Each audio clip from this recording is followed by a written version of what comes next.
Michigan game recap. Defensively had 17 big plays we gave up, half their third downs, 4 third down quarterback scrambles. Some good things. We had 2 inside the 10-yard stops, holding them to field goals, which kept us in the game. A red zone turnover kept us in the game, so we had that's potentially 21 points. We hold them to 6, which kept us in the game. Third quarter shutout. Our run defense was good against the base run, except for the quarterback scrambles. 7 tackles for loss and some quarterback hits. Offensively, some good stats from a statistical standpoint, except points. As far as points per play, points per yards, that's got to pick up. Because for the first downs and yardage you're not getting the points that parallel that. They were very good defense, very impressed with Michigan going that game about how hard they played, and thought our kids played very, very hard. Thought they matched that effort, which was good to see. It still wasn't enough. Had no turnovers. Some good yards after contact in the run game. Our pro was decent. We had no 3 and outs, which was very good, and played pretty physical. We had the ball end of the deal 4 times inside the 10-yard line, where we get 3 field goals in the end of the game. Was really the difference from their perspective. 6 offensive penalties, third down conversions were fair. Needs to be better, just didn't finish. Players of the game on O&D, we had good grades and performances. 2 on defense, Oliver and Shaw. Player of the game was Marcus Oliver. Austin Doris, our freshman tight end from Ohio, was Scout Team Player of the Week. Offensively, several winning grades up front. The offensive line, all 5 guys did well. Again, Michael Cooper's playing well at tight end. The 2 running backs, Howard and Redding, Nate and Ricky Jones. There were several guys offensively that graded well, winning performances. Players of the game with the 5 linemen and Jordan. And our scouts were Raekwon Jones and Gabe Estes. Gabe's a linebacker, freshman out of New Pal. Special team kickoff had a couple returns. Wasn't as good as it's been. That last kick came out to about the 35 on their score. Our kick placement was well. Punt return, Donovan Hill and Damon Graham did a great job. We had the return for the touchdown by Mitchell, which is huge. Not much out of punt. We had a great sky opportunity, and our coverage wasn't allowed. I thought the kick was good by Toast. We're punting good because Fisher hadn't asked a punt question, I don't think, the whole year. Toast averaging 41.5 or 8. So he's matured and done well. Griffin Oaks this week made a 51, 52-yard or whatever, and was named the Big Ten Special Team Player of the Week. I think he had 15 points. I think it's second most in the conference, but that's also a product of red zone field goals versus red zone touchdowns. So we need some touchdowns in games like that. We did recognize Mitchell and Griffin Oaks, special team players of the game. Maryland coming in, kind of like us. Now they've played, I want to say, they played West Virginia and Penn State that aren't ranked, and then they've played right now, if you look at the playoff poll's not out yet, but on the AP poll they've played, 2, 6, 9, 14, and 21 rated teams. So 3 top 10s. They've played, basically the teams we've played, Ohio State, Michigan State, Iowa. They've played Wisconsin on top of that. And then their Penn State game was 31-30, which to me shows a lot because I think Penn State's defense is very solid and very good. We for sure struggled. They had 466 yards on Penn State. So their record is kind of struggled like us, losing here several in a row, but they played some outstanding teams. In their last 3 games, they've given up, last 4 games, they've given up 48, 110, 117, and 141 rushing. That's 104 yards a game. It's pretty good defense. In the last 3 games, passing, it's 183, 188, 121. And that's against Iowa, Wisconsin, and Michigan State. Those are 3 ranked teams. That's 123 yards a game. So they're giving up 287 here their last 3 games. They're playing really good football defensively. Got a great returner, Will Likely. Got 2 punt returns, kickoff return for touchdown. The kicker was excellent, although he's got, a fractured wrist or something, so I don't know if he's playing.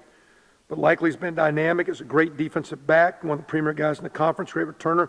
And they're using him a lot like Michigan used Peppers. He's playing like a hybrid offensive position. They're throwing him the ball, so he's a tremendous player as well. Offensively, they had 466 on Penn State. Run the ball in a no-huddle spread like we do. They're leading rusher as their quarterback. And quite honestly, they've played some really good football, except I think some turnovers have kind of haunted them in some of these close games. I think they're much like us. They're a very talented defensive team, very talented team. Has played some good guys and just hadn't been able to get over the hump. So expect a strong challenge. I think our kids have came back. We had good preparation today, trying to get a jump on those guys. Like the routine from last week, I thought our kids embraced that. We had as much energy and effort for 4 quarters and overtime, and we'll try to build on that because, again, taking the road, we got to go get a road win and get one this week. The only stat, like we said after the game, there's some good stats and bad stats, but ultimately you got to put it together, get a W, and it'd be really great to go get one on the road this week.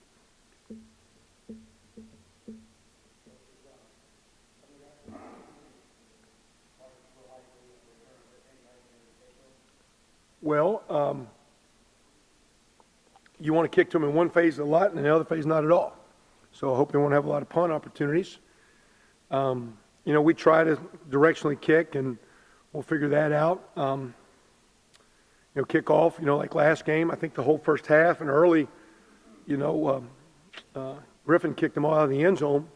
And then actually his last 2 had great hang time, over 4 point and down there, and our coverage wasn't as good. So, you have built-in things this time of year where you can not kick to them, but at the end too, we just need to be smart about it, make the plays. And I know the coaches are involved with punt and kickoff. Will have their game plan. We started that. It's actually what worked on a little bit today, and we'll talk about it and address it. But he's a dangerous player, and bottom line too, I think because he's so good, they're good at the team.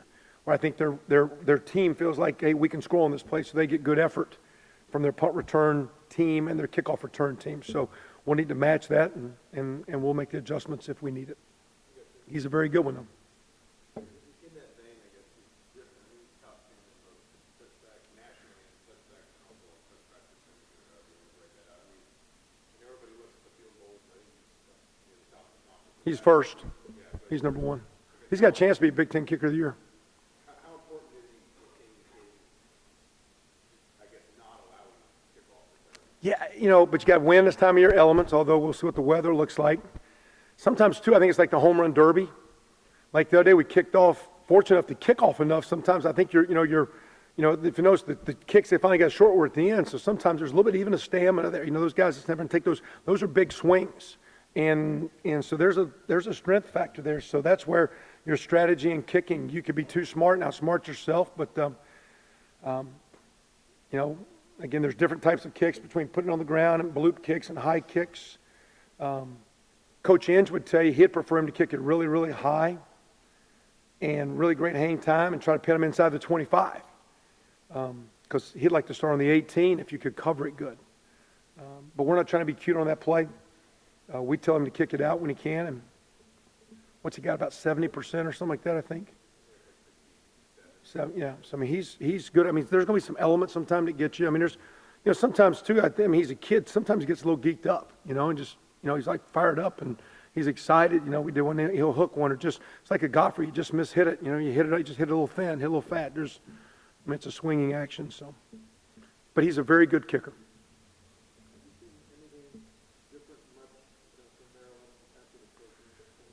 It's hard to say. Offensively, Coach Loxley was the offensive coordinator, so it looks comparable.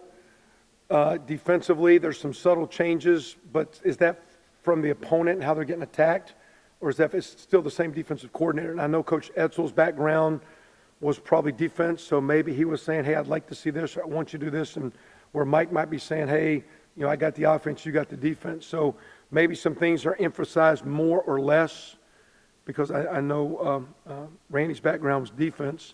They've played very, very well, though, since that changed defensively, statistically well enough to win, and we played some good defenses. They're playing as good as the other guys that we've been playing. We've been saying is good, so it's going to be a challenge. It's really a challenge blocking them. One kid's got 12 and a half sacks. The other kid's got 6. Pressure the quarterback. Play very fast. There's some man coverages in zone, a lot of blitz. They pick their spots. But they're very aggressive and assertive, and they play very confident defensively.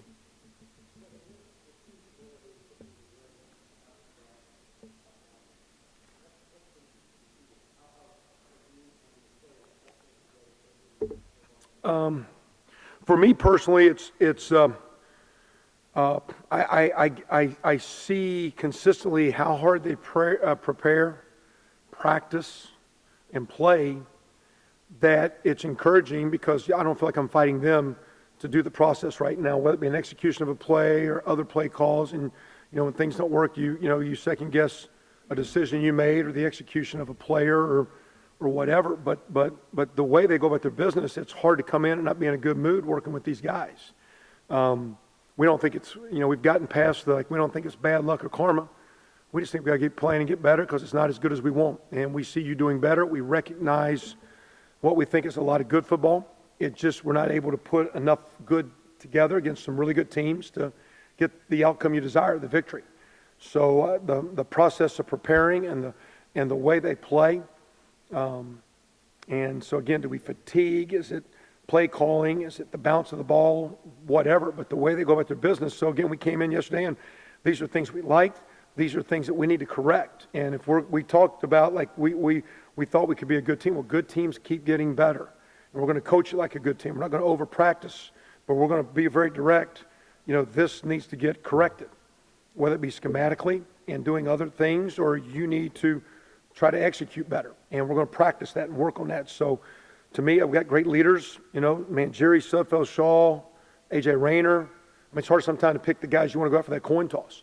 It's a good group of dudes, guys that just, the energy they bring into the building, just sitting in meetings and you're looking at them, they got a great look in their eye and there's good body language, and it's kids you want to work with. So my deal is we're going to keep working. Still, if we're doing it right, this will be our best week we've had yet. I think we've gotten better the last couple weeks, and that was our deal. We want really good teams get better. We don't have the outcome we want. There's nothing there's victory and only victory. But we see progress, and we got to keep pushing to get victory, because ultimately that's what you need and want is victory. So that being said, it's kind of easy, and I think because we're coaching them that way, I think the kids to some degree have some confidence in themselves. And like we expected last week to play well and to have a good game. And it just wasn't good enough.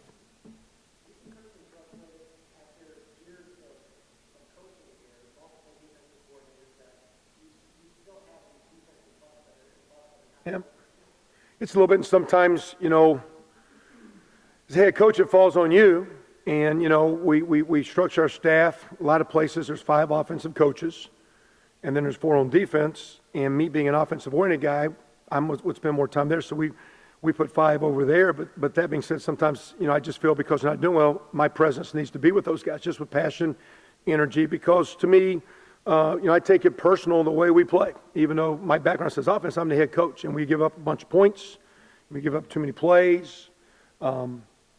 We have some issues, whether it be injury or youth or whatever.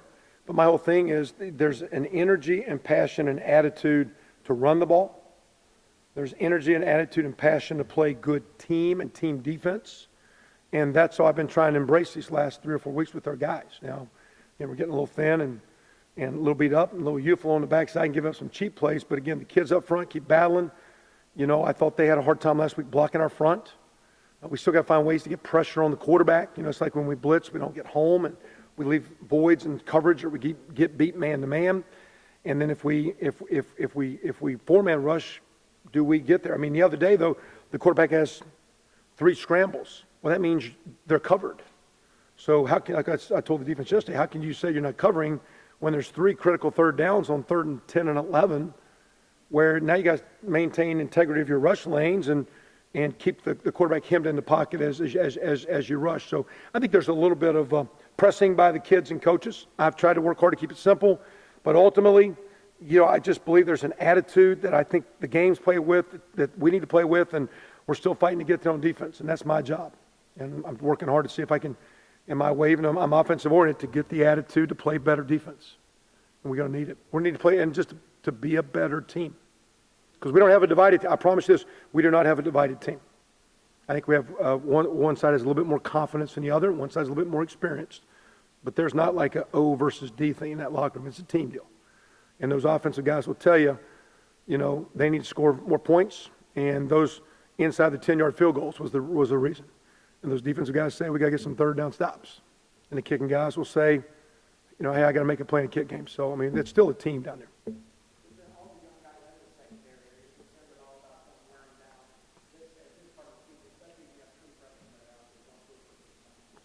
Well, again, we've played a lot of freshmen every year. We played 60, and they're not freshmen now. And if they're worn down, they're worn down. That's why, again, in practice, we try to be smart in what we're doing. There's a psychological side of that. There's also a rest side of that. We talked a lot last week as we changed up that it would be great to get great rest on Wednesday and Thursday night to sleep well, just from a recovery standpoint. So, we put a lot of education in front of those guys with diet, nutrition, rest, practice, lifting, the way we're doing things, and they need to take care of their bodies. But there's a lot of other teams playing freshman guys, and Michigan State's playing several freshmen in the secondary. I mean, so, other guys are playing out. I mean, Ohio State plays as many freshmen as most people. I mean, the best players play. And whether they're worn down or not, and a lot of people are worn down, but when you're playing Big Ten football, I thought it was very, very encouraging last week against a physical football team. That we played a very, very physical game last week. So I don't know how worn down we are. Maybe I did not make some plays in the perimeter, but we played a physical team, and we physically played decent football.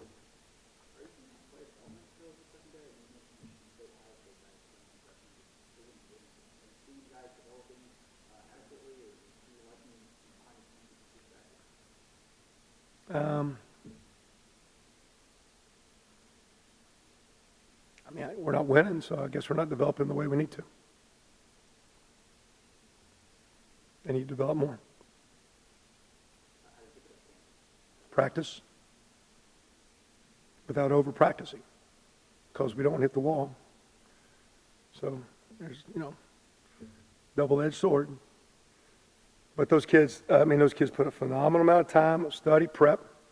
You talk about being confident with a quarterback. You got to be confident with DB now. You're out there on the island now. Can't play on eggshells. You're going to get beat. That 3 technique goes the wrong way a lot, and you guys don't see that one, do you? And that right guard combos to the wrong backer. Nobody sees that one. But when you're out there at DB, a little different world. When you're that quarterback, when you're that kicker. I mean, our kicker, everybody thought was a GOAT a few weeks ago. He's the best in the Big Ten. Because, some guys stick out. It comes with the territory. So that's where the youthfulness, I don't know if it's the wall as much as the youthfulness of I'm out here on the island and here I am. And having the maturity to consistently answer that call. It's tough. It's called growing up. It doesn't mean you still don't have fun. You do. It's just being able to handle it. So.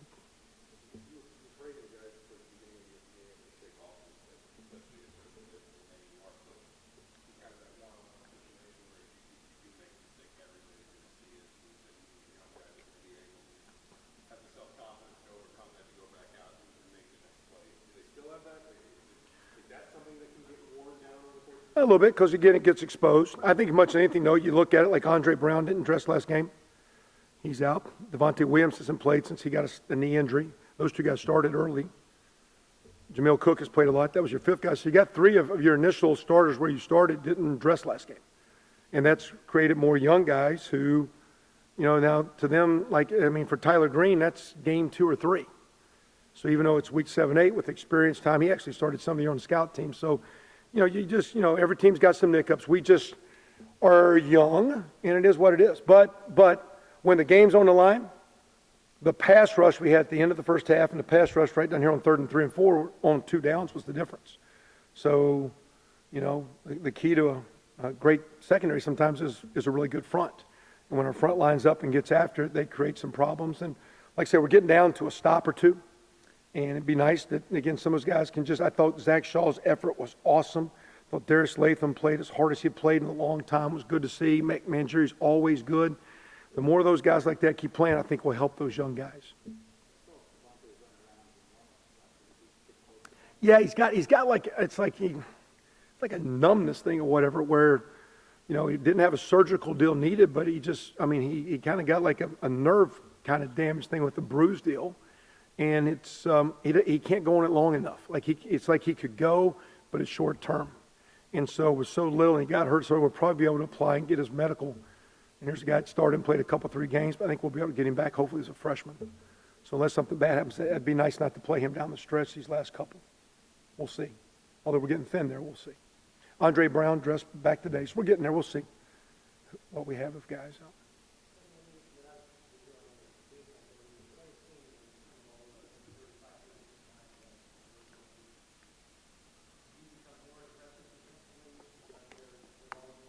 Well, I'd like to be that way all the time, but aggressive with soundness.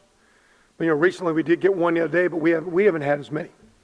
And that's a sign of inexperience. It's a sign of injuries. It's a sign of, quote, getting worn down. We just, that's always a key factor. It'd be great for us to take care of the ball. We played the other day with no turnovers and no 3 and outs. So you'd like to think your defense is not put in bad situations, that they'll play well for you. Well, you're playing a team that's turned it over. That doesn't mean we're going to get it. I mean, I know they're working hard not to turn it over. So on the road, kicking, we're talking about return guy, turnovers, big plays. Those are all factors that help and hurt. So, we're not going this game saying we're going to, we go in every game wanting turnovers, and we started very well in the year with many, and down the stretch and big. Now you play better teams. Good teams typically don't turn it over. They're better with the ball. We'll see. Again, we need to be very good with the ball on our end, throwing it and protecting it. And then, like I said, it'd be nice to get some, but to say we're trying to get them, and that's the only thing. No, we need to quit giving up the big play. We need to stop the run and not give up the big pass play, and then it would be great to get some if we're fortunate enough to do so.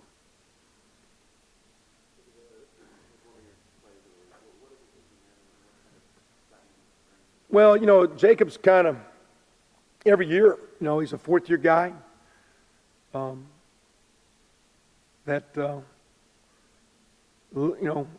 Limited with skill set as far as athleticism per se for a big guy.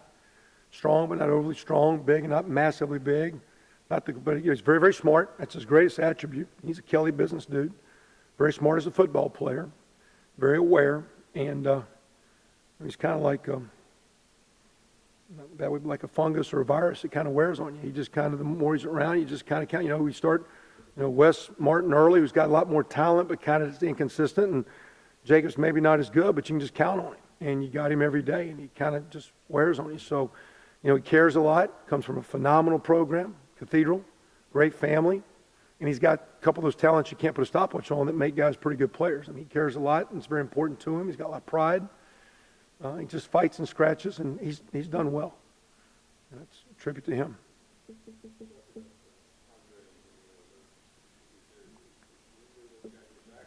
Jamil will be out. He had to have foot surgery. He had one of those Liz Frank deals or whatever. Andre's back dressing. We'll see how that goes. Anything else, guys? You good? Awesome. Appreciate you coming.